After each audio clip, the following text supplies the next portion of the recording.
Isabella left with a heavy heart, leaving Zero standing silently beside the table, trying to settle her emotions. For someone who had lived for over 2 centuries, this shouldn't be the case, but when Isabella spoke about matters involved with God, she couldn't control it. Realizing her thoughts were in disarray, Zero simply closed the door and walked towards the bookshelves. Where she stood was the highest point of the secret holy room, also where the prayer room was located.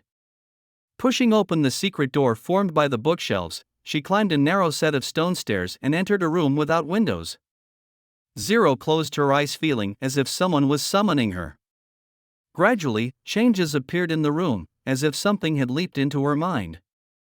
Zero believed this to be the revelation of the gods. The giant painting at the very top was undoubtedly the god itself. It depicted a seemingly boundless world, with a massive red hemisphere hanging at the center, composed of substantial magical power. Just by gazing at it, one could feel its endless and surging strength. Zero was sure this was the god. Suddenly, 4 paintings appeared around Zero. The secret history of the church recorded the speculations of the former Federation leaders and popes about the paintings, and most agreed on one conclusion: the place for the final battle is within these 3 paintings. The first painting depicted a throne constructed of dozens of weapons and skulls, with a city composed of towering stone towers outside the window. According to the secret history, the content of this painting should point to the city of the origin of demons, and it is located within the northwestern corner of the Kingdom of Dawn. Zero focused her attention on the throne. Today, she did not see the owner on the throne. The visions in her mind were not always the same. Sometimes she could see a knight in armor sitting on the throne, but such scenes were rare. Most of the time, the seat was empty. The second painting was much more strange. Every time she looked, she saw something different. This time, she saw water. Pale blue water surged in enormous skeletal remains, and gradually, Zero felt the water level rise. Didn't take long to submerge the sky. Zero felt she was drowning. She struggled and soon broke free from the scene. The third painting, as mentioned in the secret history, was recorded during the early days of the First Divine War, but the record was too ancient, even the pages were tattered, no way for Zero to find out what was written. But one thing was certain: after the 100 years after the First Divine War, this painting turned black and never showed any content again. The last one was the fourth painting, a painting with absolutely no record in the secret history. Almost as if someone was trying to hide something. Zero didn't understand why even the Pope, the sole inheritor of secrets, was not permitted to know. Comprehending the revelations of the gods was extremely draining, and even she couldn't sustain it for too long. Zero knelt down on both knees and started praying. Her 2 centuries of memories made her believe that there was nothing in this world worth caring for, but after becoming the Pope, she discovered she understood too little of the world. Only eternal life could allow her to continue pursuing these secrets. Zero faintly felt in her heart that she was the chosen child of the gods. If she could approach the gods, not to mention 400 years, even 1,000 years, would be worth her anticipation. By the shore, a boat appeared. This was the boat to take the witches back to the slumbering isle. With a hint of regret in her voice, Andrea said it was time to return. She looked at Roland, saying she really liked it here and wondered if she could still make delicious ice cream sandwiches when she went back. Before leaving, Roland also gave her the recipe for ice cream sandwiches, telling her it would taste good as long as she had eggs and milk. The next time she came, Roland promised her that he would prepare even more delicious food for her. Andrea, with a smile, agreed, and Ashes, standing beside her, said if Andrea was reluctant to leave, Princess Tilly wouldn't mind having one less fat ass around. Andrea glared at her and told Ashes she wouldn't share any of her ice cream with her anymore. As Tilly was about to board the boat, Roland called out to her. She turned around, her eyes filled with a mixture of emotions. Roland wasn't good at farewells. He called her name subconsciously, then took a deep breath, opened his arms, and told Tilly that she could reach out to him with any problems and he would help her. Moreover, the city of Neverwinter would always welcome her. Tilly, looking into Roland's sincere eyes, smiled and thanked him. Andrea and Savvy waved goodbye to everyone. Ashes didn't speak but also waved. After bidding farewell to all the witches, Roland and the witches from Border Town headed towards the hot air balloon, with Nightingale's voice coming from behind. She asked if Roland was reluctant to see them leave. Roland felt a bit regretful and mentioned how nice it would be if all the 300 witches from the Slumbering Isle could come to the western region. Nightingale gave him a weird look, mentioning that would make his sins even greater. Roland and Anna were puzzled, wondering why there would be any sin. Wasn't life here better than on the Slumbering Isle? Nightingale, looking at them, was at a loss for words and could only angrily walk away while pulling Wendy towards the hot air balloon, leaving the two puzzled individuals behind. Watching Nightingale's back, Roland breathed a sigh of relief. After being missing for 2 days, Nightingale seemed to have returned to her previous state, which finally put him at ease. Roland and Anna looked at each other and smiled, holding each other's hands. They headed towards the hot air balloon together. Returning to his office, Roland started his day's work. Nightingale and Roland, seeing the latest message sent from the Changga district, discovered that the troublemakers and rats were active again. Since Nightingale had returned to the border town with him, the effort to combat crime in Canggu had immediately become a tough task. The public's reports were varied, making it hard to distinguish which were real and which were rumors fabricated for the sake of bounties. Petrov wrote at the end of the letter, hoping that His Royal Highness could provide manpower and technical assistance. Although he didn't specify any names, Roland knew he was hoping that Nightingale and Wade could go and give Ron some assistance. Nightingale sighed, expressing her reluctance to go as she needed to be responsible for Roland's safety. Roland said that, as the head of the security bureau, Nightingale naturally had to travel between the two places often, inspecting various tasks within the territory. Nightingale shook her head, mentioning that now Timothy and the church both had their eyes on Roland. If they sent witches in an attempt to assassinate Roland, only Nightingale could stop them. Roland wanted to continue speaking, but Nightingale interrupted him, telling Roland that no matter what Roland was about to say, she would not agree to it. Nightingale then said Wendy and Scroll would definitely stand by her side regarding this. It was only after Nightingale finished speaking that Roland told her he would also go with her. Nightingale was momentarily stunned, then somewhat flusteredly turned her head away, avoiding eye contact, saying if that's the case then she had no choice but to take action since Changga district had requested help. Roland smiled and said to also bring Summer along. It was time for her to learn and practice. Additionally, they needed to bring Sylvie and Soraya. In the evening, they set sail for Changga district. Petrov was waiting for Roland at the dock, and then he took Roland to the castle. After dinner, the four of them returned to the office. Petrov reported that recently, in addition to some thefts and robberies, based on the reports they received, they also encountered a big problem. He paused and then said that some people were openly resisting Roland's policies. Roland asked him to elaborate. Ron explained, according to Police Chief Wade, that this case should be referred to as the Outertown North Street serial killings. Roland became immediately interested. This style of naming was what he had taught Wade. Roland asked Ron to continue. Ron gravely said, starting 3 days ago, every night a resident would be killed at home, and they all have things in common, all male, living alone, with no family members, and most importantly, they all had declared to work with the city hall. In each victim's room, a painting was left behind, a crown with a red cross, painted with the blood of the victims. It was because of this mark that Ron then verified with the city hall and found out that several of them were on the list of people who were about to go to the Crimson Water River to build houses.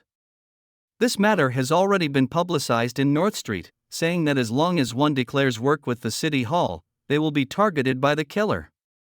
Petrov said that initially, the recruiting process was already very slow, and once this news spread, it might have a negative impact on Roland's construction plan. When Roland asked if there were any clues to the murderer, both shook their heads. No one had seen the crime scene, and sending people to search seemed impossible without any leads. When asked how such incidents were resolved in the past, Ron said that it was usually dealt with by the patrol team, but they didn't have any standardized procedures. If the impact was significant, the victims' families might appeal to the Lord, who would then pressure the gangs and rats to hand over the culprits. Whether the handed over individuals were the actual culprits or just scapegoats, nobody cared.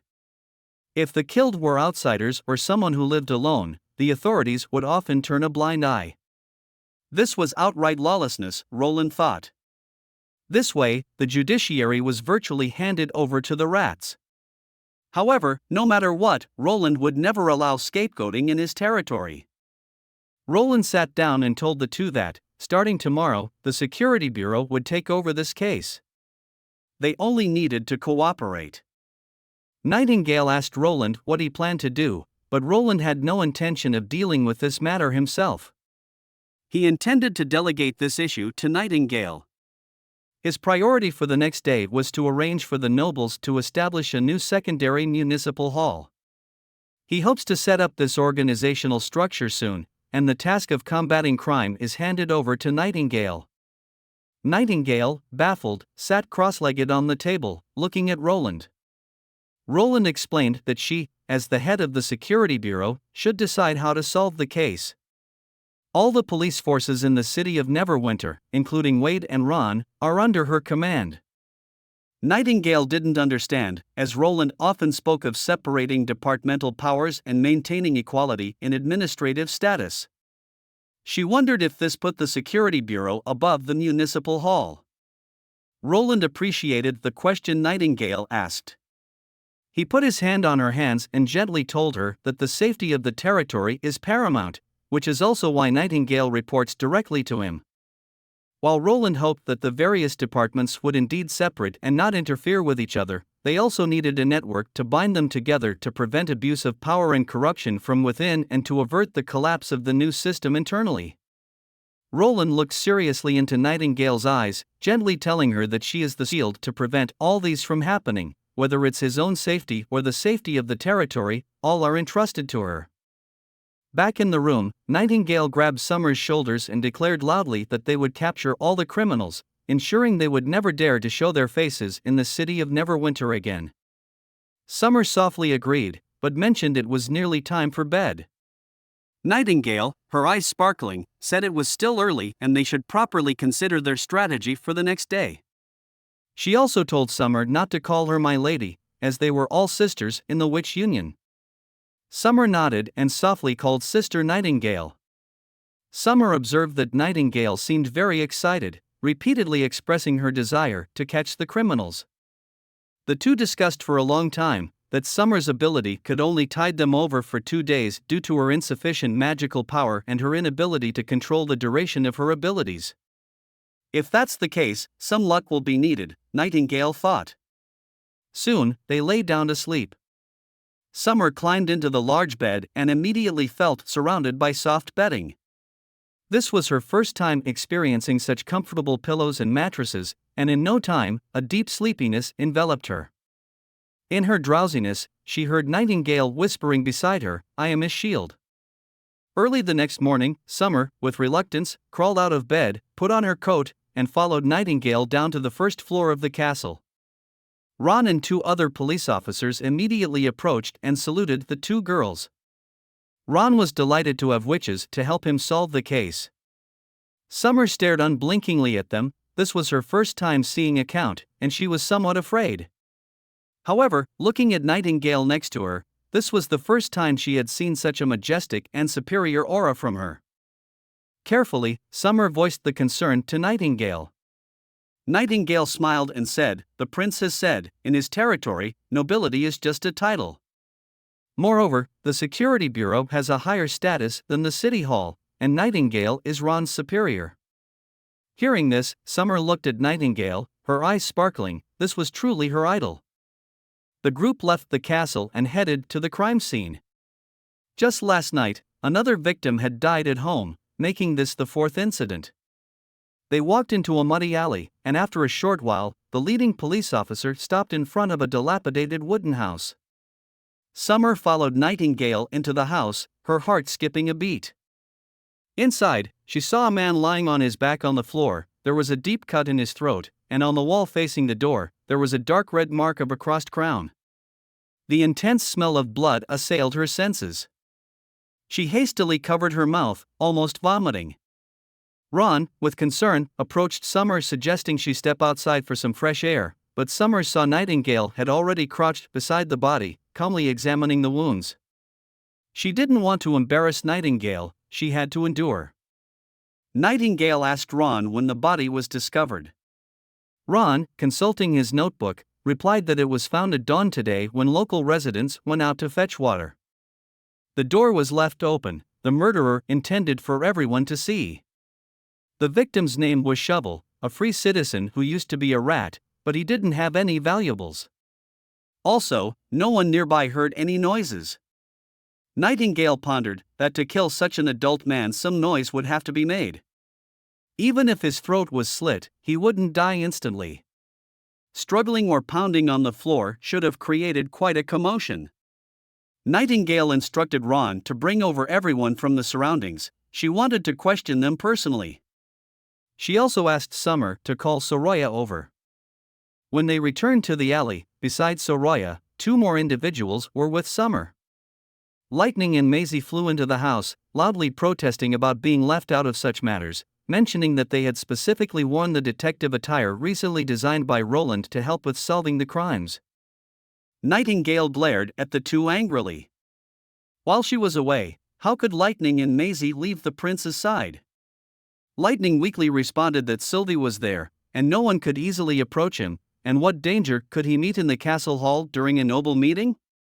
Both wanted to help solve the case at the crime scene, but Nightingale, in her anger, told them they must go back to protect the prince before the meeting ends. Nightingale closed the room door and conveyed the capture plan to everyone. Summer will use her ability to rewind time to see what had happened, and Soraya will draw the criminal's appearance. Magical power surged from Summer's fingertips, and 2 police watched the scene curiously. One of them commented that these illusions were too realistic, saying it's like the power of demons. Before he could finish, Ron silenced them. Summer continued to rewind time, the body on the floor disappeared and then reappeared on the bed. At this time, the man had not been killed. It was then that Ron understood that Summer's ability couldn't last too long and might miss the murder process. Nightingale nodded, knowing the criminal would take a longer time to leave a mark, and continued to instruct Summer on when to rewind. Summer nodded, took a deep breath, and again used her ability, setting the rewind point between 2 and 3 o'clock. Magic surged towards the empty wall, forming into a standing stranger. He was using a blood-soaked sheet to sketch something on the wall. The killer was an ordinary male who was shorter than Shovel. Since his face couldn't be seen, Summer continued to use her ability to rewind 10 more minutes. This time, everyone clearly saw the true face of the killer. The killer first tied a rope around Shovel and killed him, then dragged him onto the floor, pulled out a dagger and slit him. Throughout the process, Shovel didn't resist at all, he was completely like he was in a very deep sleep. Summer had used up her magic, and Nightingale supported her from behind, catching her fall. Ron seemed to realize something, questioning why Shovel hadn't resisted at all. He then looked around. The only thing he could think of to allow someone to be in this state was the dream water. The killer must have didn't want to splatter blood on himself, so he killed Shovel using a rope first. It was then a police spoke up, claiming to recognize the man, drawing the attention of everyone. He said this man used to be a patrolman, and he knew the man's approximate address. Nightingale nodded, their luck indeed was good, and she loudly instructed everyone to move out to apprehend the criminal. The group quickly obtained the exact location of the culprit's residence through inquiries. The group rushed into his house, and the police swarmed in, subduing Mance, who had just awoken from bed, and then tied him securely. Mance, in terror, shouted for release. Ron approached him, slapped him twice, pulled his hair, and threw him harshly to the ground, silencing him instantly. He glared at Mance, condemning him for opposing the prince, stating that hanging him at the city gate was too merciful. Mance continued to make excuses, and Ron's punch knocked out his teeth. Mance opened his mouth in pain, and the look in his eyes was a mix of disbelief and intense fear when Ron mentioned that they had witnessed the act of murder the previous night. Nightingale retrieved the dream water from Mance's coat and questioned who had instructed him to do these deeds. Mance continued to deny it, and Ron raised his fist again, warning him to tell the truth or experience the wrath of the nobility. Nightingale did not intervene. Mance hesitated, and the fists landed on him again. After several punches, Mance confessed that someone from the inner city area instructed him to do so. He was promised 4 gold coins for every person he killed. It was also said that this way, the public would grow resentful towards the police, and if everyone believed that if the police couldn't protect them, the patrol team could be re-established. Mance broke down and divulged the source of the dream water and details about their first meeting. When Nightingale asked if he knew the name and identity of the individual, Mance shook his head. Nightingale could tell he was lying. A look towards Ron resulted in him raising his fist again. Frightened, Mance changed his story, saying he wasn't sure as the man never revealed his identity or name. He didn't appear to be a noble but was very generous, dressed somewhat peculiarly during their hurried meeting 2 days ago. He seemed to be wearing a uniform underneath with a petal-shaped emblem. Nightingale and Ron exchanged glances. Was it the emblem of the Petrovs family? Mance was unsure because the Petrov family supports the Lord, so why would they oppose him secretly? Ron was sure it wasn't Petrov's doing and suspected others were involved. However, Nightingale felt she was overlooking something. The information provided by Mance is now all true, but something was off. Lightning and Maisie asked at the door if they were still needed since the meeting was ending and they needed to go back.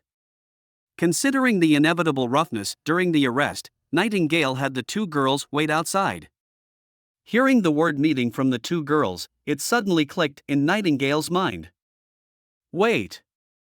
His Highness was in the hall with the nobles, discussing the establishment of a new city hall. This meant that there were no personal guards around him, with the closest ones stationed outside the hall. If this individual truly was from Petrov's family, he could undoubtedly enter the castle easily. Nightingale, leaving behind Ron and Mance, rushed out of the room and grabbing Lightning's shoulder, urgently said, "Quickly, take her back to the castle. The prince may be in danger." Although extremely shocked, Lightning didn't hesitate, picked up Nightingale, and flew directly toward the castle at full speed. Nightingale hoped she was overthinking, but the more she thought about it, the more alarmed she became.